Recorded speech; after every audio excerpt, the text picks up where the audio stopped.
Hey, happy Saturday. Welcome to another edition of the 365 Inspirational Daily Quotes with me, Teena Jones. How are you doing on this cold Saturday? Were you lazy today? I was. That's what you're supposed to be. I hope you slept late because I did. Oh my goodness, it's so cold, but it's toasty in here. I hope your Saturday was just as great as my Saturday was. And if you are new, welcome aboard. Thank you so very much for joining me for day number 7. Whoo, guys, we made it. We made it. We made it to day number 7. Get out your pen and your pads. And for those of you who are new, if you like to take notes, by all means do so. I encourage you to take notes. Just something you can look back over at the end of the week to kind of see and remind yourself of the quotes. Because from week to week and from day to day, some quotes are going to stick out for you more than others. That's just the way it is, depending upon what season of life that you are in. Some of these are going to really resonate with you. And so it's good to jot them down and kind of go back over just for like a little refresher. Okay. All right. Today's quote is by my favorite author, Wayne Dyer. And it goes, change the way you look at things, and the things you look at will change. I'm going to repeat it. Change the way you look at things, and the things you look at will change. Today we're going to talk about feeling good. Think about it. Everything you desire is because you believe you will feel good in the having of it. Whether it's a new car, new home, new job, new man, new woman, new body, new clothes, food, whatever it is that you desire, from the smallest thing to the largest thing. You believe that once I have that, I'm going to feel good. Well, we're going to change it up. And what we're going to do is we're going to feel good first before we get the stuff, before the conditions of our life change. You may be asking, well, why? Because that is how you create. We've been miscreating for far too long. That's not creating, waiting until something comes into your life before you change. That's not a creator. You're supposed to feel good first. Remember, we talked about this was a vibrational universe. So it's going to take more than affirmations and writing things down. You've got to feel it. You've got to feel that thing. You've got to feel good now. Okay? Now, the ego doesn't like that. All right? Because it wants you to seek and never find. Because if you're honest with yourself, you've gotten some things in your life, and once you got it, you felt good for about a hot second, and then you had a new list of things that you want. That's part of being human. But when you already feel good now, it's like things can come and go, and it's not going to change my emotion. My dominant vibration is to feel good. And so when you set the tone, life can happen. And it doesn't bother you because your feeling good has nothing to do with conditions. See, when you become a master of your circumstances and allowing the circumstances to become your master, oh man, you're talking about peace of mind, peace that supersedes anything. All right? So, feeling good now is the name of the game. That is it. And I'm going to show you some techniques of how to do that. Years ago, I read a book called The Power of Now by Eckhart Tolle. And he talked about, think about some things in the book. This is what he says. Think about some things that you miss, whether it's a vacation, a job, a partner. So I went ahead. I started thinking about, I remember when I was on the radio. Oh my God. Every day, 3 hours a day, doing my radio show, doing self-help, interviewing authors, taking calls. I loved every single moment of it. So that's what I want you to do. I want you to think about a time. It may have been your vacation you took this past summer. It may have been when you were involved in a wonderful love relationship that no longer exists. Think about that for a moment. And Eckhart says it like this. He says, it's not the thing that made you feel good. That's the trick.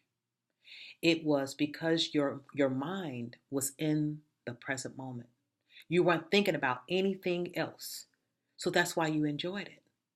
I thought about that for a moment. I went, what?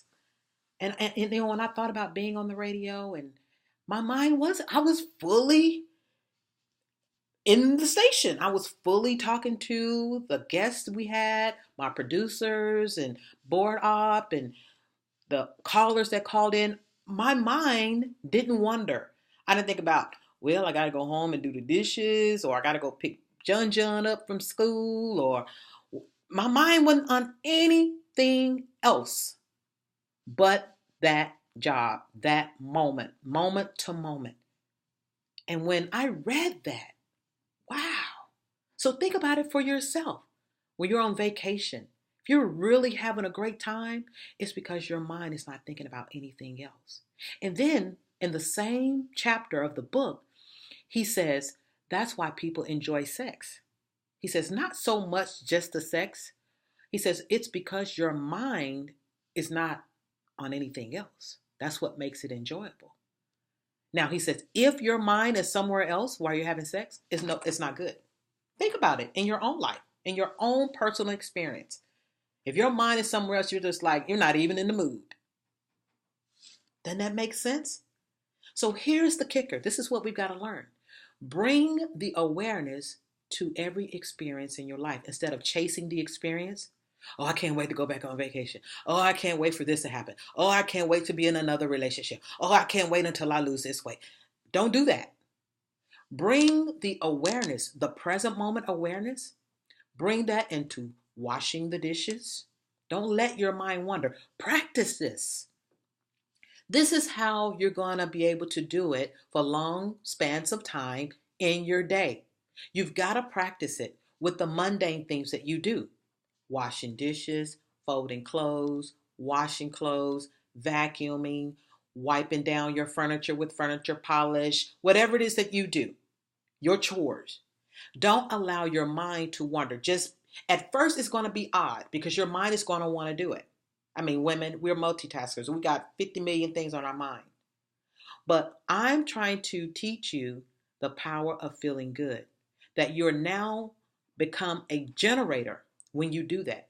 You now can draw things to you because if I already feel good, I'm going to attract the things that's good. Money, body, relationship, job, vacation.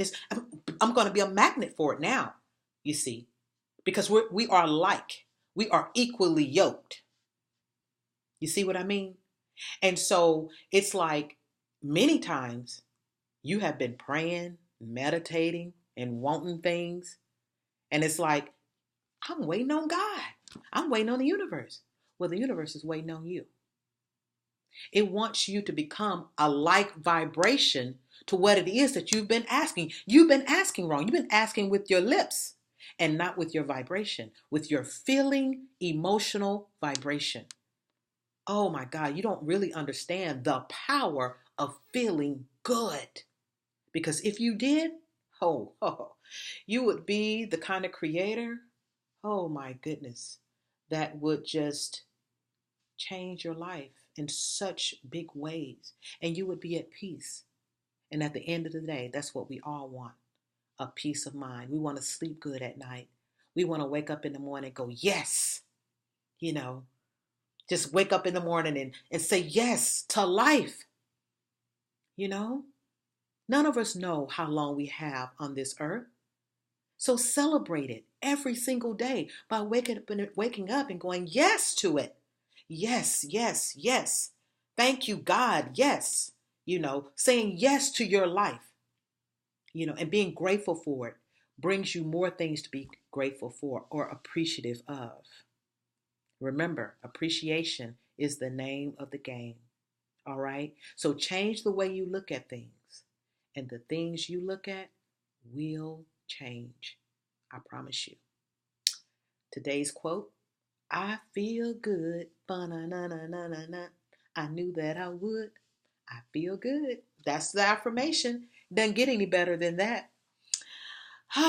Well, another day has swooned on by. Let's see, what time is it? I'm right on time. I got a little bit of complaint about my time on day 6. They said it was a little too short. I try to be conscious. These are like mini daily inspirational boosts to kind of get you going in the right direction and to keep you on track. That is what my job is, to keep you on track, because it's a natural thing to get off track, you know?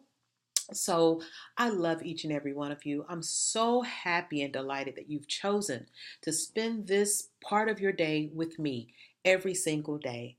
And if you have any questions, feel free to email me, naturalborncoach@hotmail.com. For those of you who have my phone number, you know how to reach me. Text me, call me, and let's chop it up. I love you. I'll see you tomorrow. Have a good evening, you guys. Bye bye.